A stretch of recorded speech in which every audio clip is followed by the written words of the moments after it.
Good morning, everyone. It's been a while since we connected. Wow. I'm still on my surrender fast journey. No, I haven't quit. And it's about this time in the journey where it seemed the very thing you're praying for just keep bombarding you and overwhelming you. One of the things I've been praying for is time, that personal time with God and that compassionate time with God and discerning is timing and is moment. And you see, I had to go down sometimes because I just don't have enough time in my day to, and I'm looking at my day and I'm like, you're not using it well, and you're feeling a little burnt out right now, a little exhausted. And I'm trying to balance it. And I'm like, God, I'm not quitting. Even if to catch up a few days reading, I am not quitting. Because this is what the enemy does. He throws so many negative stuff at you. And I keep saying to myself, you need to do some of your therapy on yourself and take some of the advice and psychoeducation that you're providing to clients because he just throws so many things at you. It's not funny. Like yesterday, I had to put out a call for prayer because I realized that I was getting a little agitated when the driver spent 10 minutes at Crew, and then he spent an extra 10 minutes to tell me at Preston that the driver that I taught change at Crew was we waited 10 minutes and I only had 10 minutes between my train changes. And I found myself like saying out loud, how is that gonna help me? The lady across then he was frozen. He was apologizing so much that I was like, how is this gonna help me, driver? You just tell me I have 20 minutes when I only have a 10 minutes change, you know? And the lady across from me says, change at Haymarket is your best. Where you going? I said, Aberdeen. And she says, change at Haymarket. That's your only best choice. And I'm like, but God, you see the ticket I had. I got to the station early. There was a 3 p.m. train. And the lady gave me some attitude and she told me, well, might as well you stay on the 4 o'clock train because the train you're trying to catch in 3 minutes for me to change this ticket. It's a slow train anyway. And I'm like, is my train going to catch it back up? Or am I going to get to Edinburgh on time? Or to a point where I can get to earlier trains so I can get home after 12.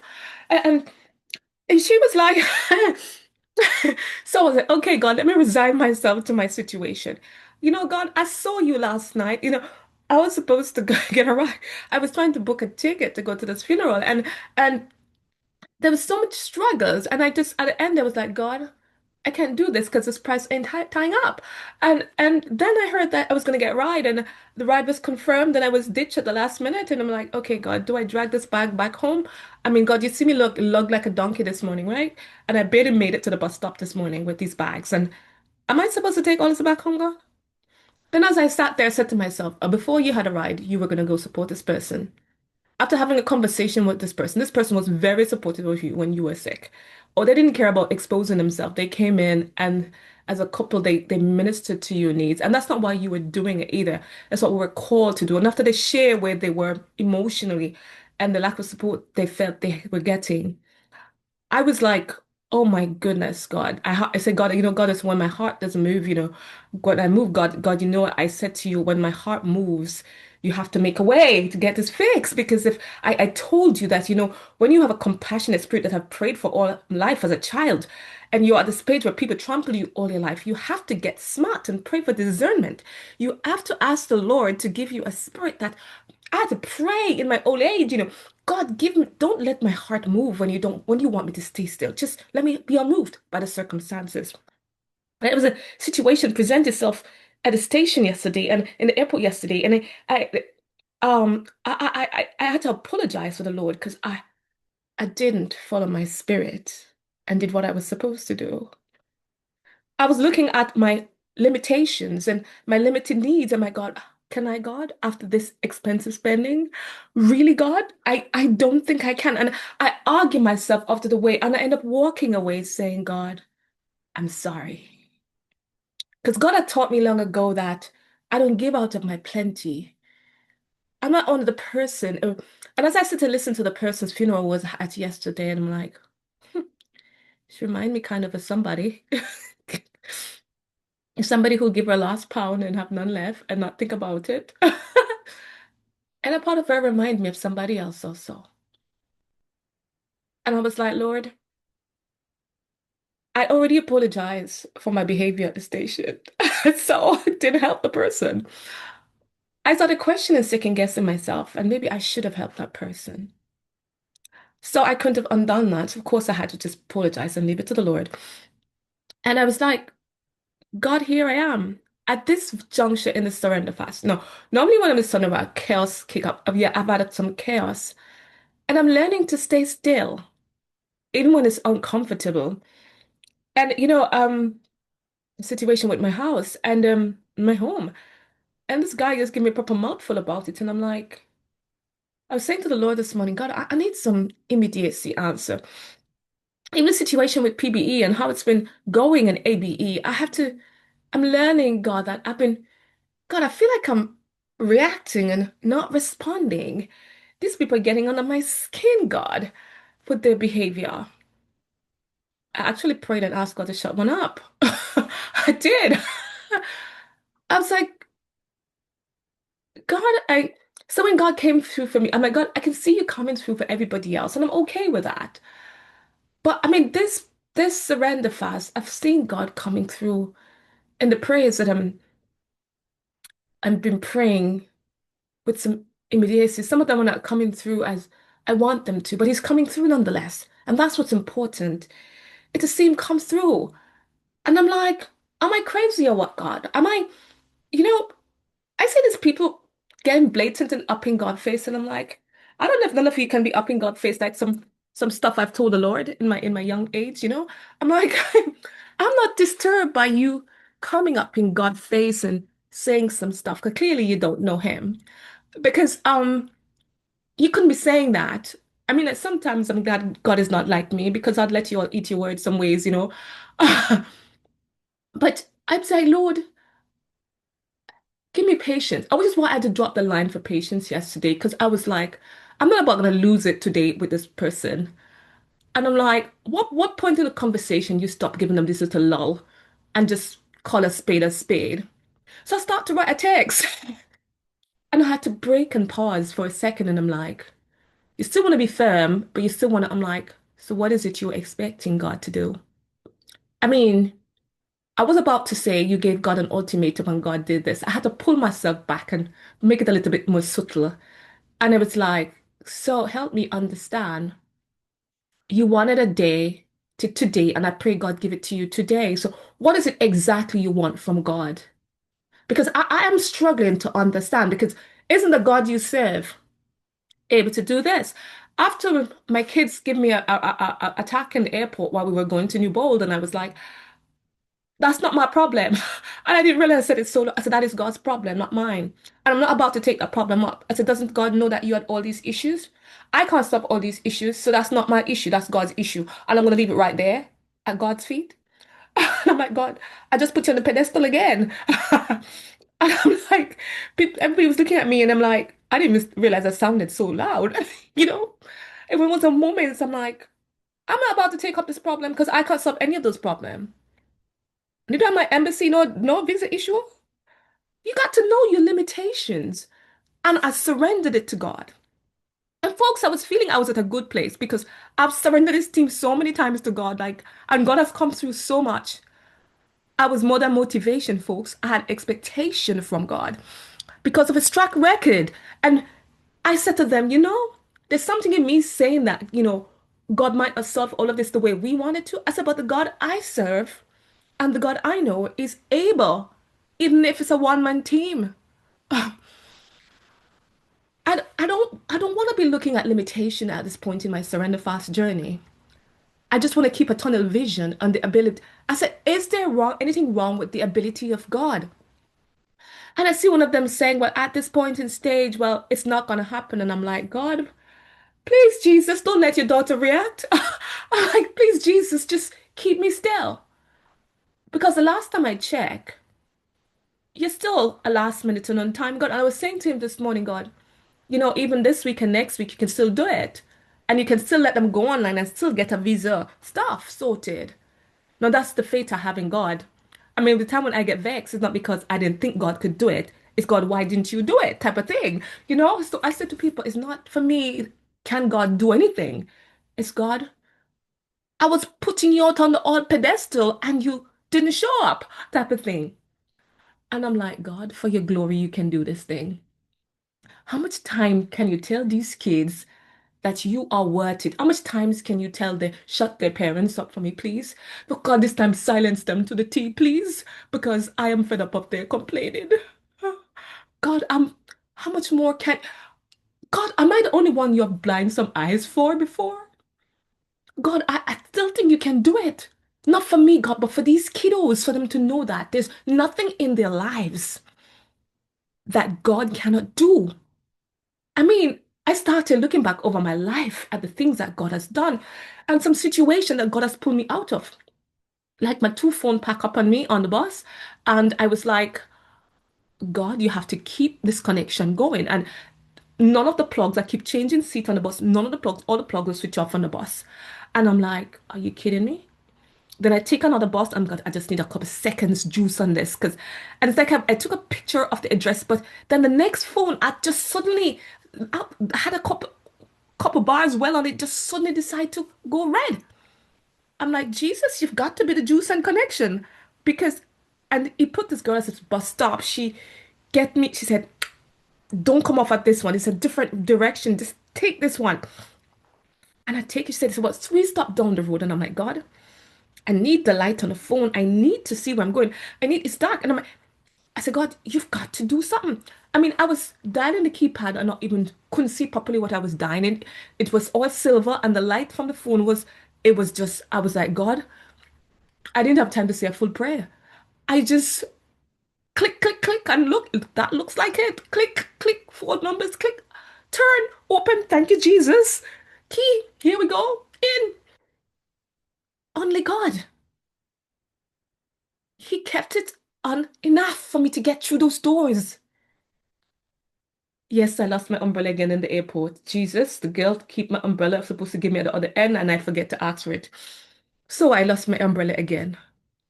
But apart from that, I had to remind myself when I was on that train, folks, that I surrendered it to God.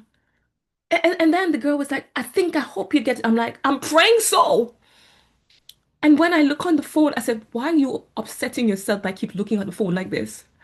Yes, the train has left. Yes. Then I heard the driver says, for those after I heard him ask the other trains at the other station to stop and hold the trains.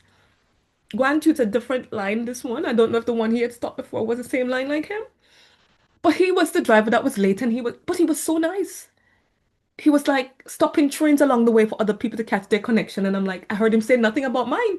And he was like, well, the best I can do for those who are going to Aberdeen and Dundee is don't get off at your normal stop, get off at Haymarket.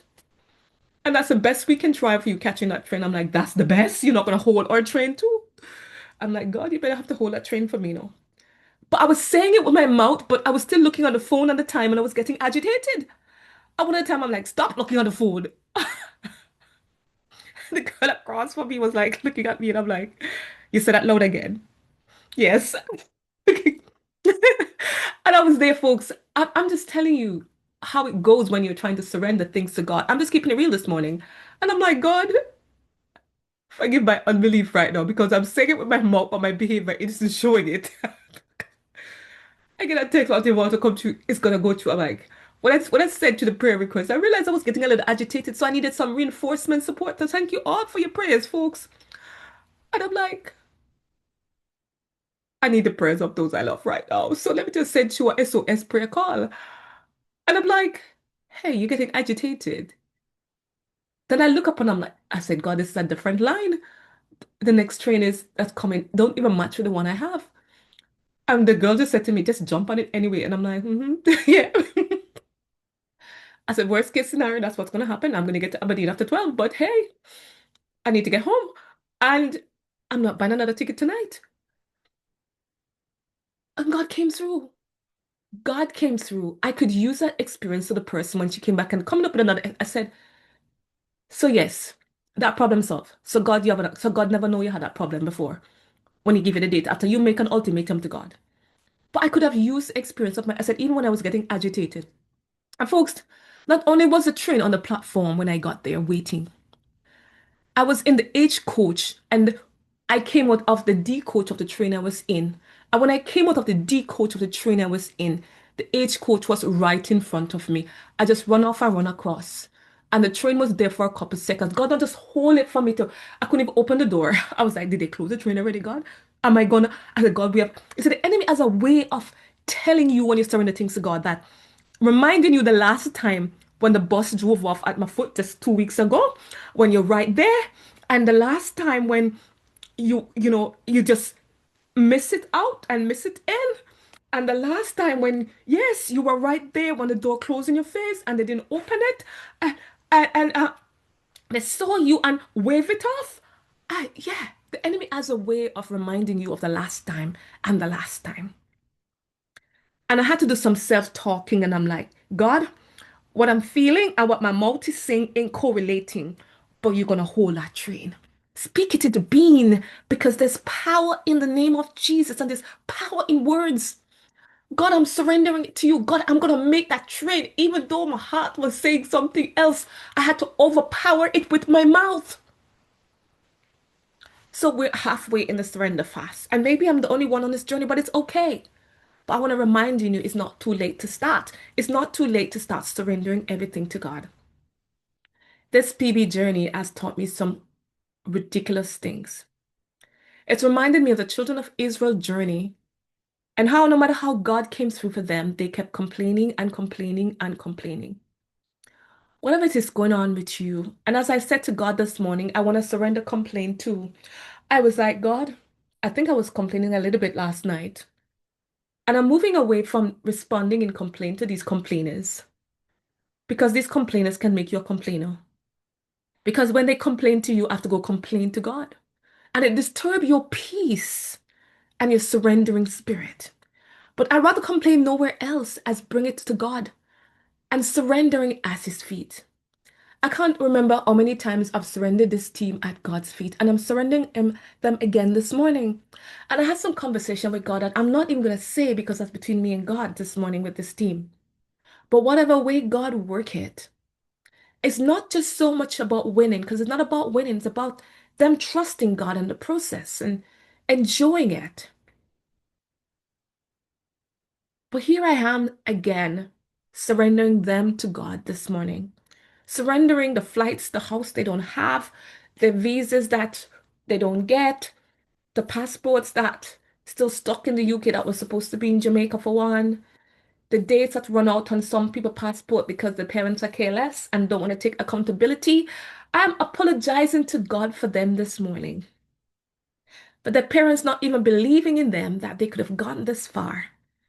And even when God keeps showing up and showing up and showing up, for parents who think that secular clubs and secular activities are more paying for than the PBE and ABE club, because that's just something they do extra. Parents, is when you tell your kids this, and they grow up very rounded swimmers, very rounded dancers, very rounded in every other club, and they don't make Jesus their priority, and you're going to come back and pray for them at the altar, just remember that you're the one who sowed these seeds and ideas in their head. But I'm praying that through this PBAB experience, when God would have showed up for them, whichever way He choose to show up, when He would have showed up to the fully, and the God who started these kids who for years have been told they are not good enough, who have either not make it past round one, not make it past round two. I've had several cancellation and changes in this team since they started. To the point where my AB team looked like it was going to go down to three. And these kids still want to give it a go, but their parents have no faith in God or not thinking it's worth it. I've never met a set of people who change their mind up and down. You can't, and I'm saying we can't have a club. You can't plan nothing because they're like this. I'm surrendered all to God today. Again, God, I'm not taking that because I can't carry them. Gray hairs and all. This is too much. I kind of feel like what Moses felt like. I'm like, God, you don't need two Moses. I'm okay with just one. I'm not being dramatic, folks. I'm like, God, why am I here with this? So this morning, I just want to surrender everything to God. All my challenges, all my good moments, and I want to openly and publicly thank God. I mean, not a little tiff, God. How much time am I going to praise you for something and then the blessing gets snatched out of my hand? And then it costs me a whole lot of stuff that I don't have. So I'm going to apologize, God, for that complaint. Because even in my lack moments, you show up. I don't even know how the other pieces of the puzzle is going to go through. But I'm surrendering my exam that I haven't started studying for, the other thing I'm studying, supposed to be studying for, not studying for, and the many things and that's I need to complete that I don't have enough hours to complete, God. I'm surrendering time again into your hands. I'm surrendering your purpose, my ministry that's non-existing into your hands. I'm surrendering everything about me into your hands. My space, your will, your purpose, hearing you clearly, discernment. God, halfway there, I'm not quitting, God. Continue to speak clearly. Help me to hear you and to remove even when it's noisy around, God, just permeate as this box off a space and fence me around that is just me and you amidst the noise and chaos, so I can hear you and respond and not react. That's my prayer for us today, God, in Jesus' name. Forgive me, God, when I haven't lived according to expectation, when I've doubted you, I've become agitated. Help me to learn to be still and know you are God. As you're teaching me your will and reinstating your purpose in me and in your children, I pray. Amen.